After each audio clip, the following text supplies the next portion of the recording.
Gynäkologen sind Lustmolche. Das ist eine Frechheit.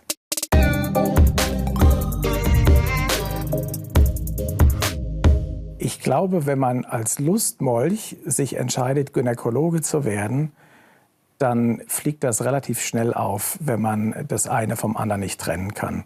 Ob es Gynäkologen erregt, die Brust abzutasten. Wenn ich eine Brust untersuche, dann schaue ich nach Brustkrebs. Und das ist kein sexy Thema, sondern ein ganz aktuelles, relevantes, was leider bei den Frauen mit am häufigsten vorkommt. Wieso wollen Männer Frauenärzte werden? Das liegt daran,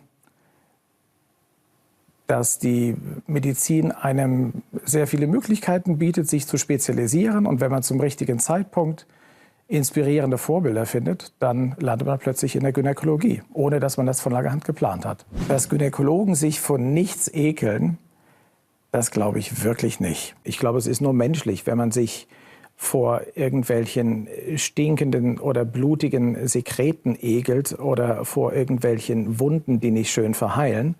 Aber in dem Moment, wo ich da sitze, muss ich mit meinem Ekel umgehen können und muss überlegen, was ist eigentlich meine Aufgabe hier? Und meine Aufgabe ist, in dem Moment der Patientin zu helfen. Ich kann mir vorstellen, dass manche Leute vielleicht das Gefühl haben, weil ich das weibliche Geschlechtsorgan in- und auswendig studiert habe, weiß ich ganz genau, wo die erogenen Zonen sind und was die Frau am liebsten hat.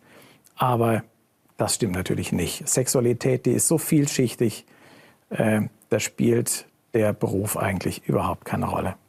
Dass Partnerinnen von Gynäkologen häufig eifersüchtig sind. Ich kann mir schon vorstellen, dass es eine Herausforderung ist für die Frau von einem Gynäkologen, damit umgehen zu können, dass der Gynäkologe viele andere Frauen nackt sieht.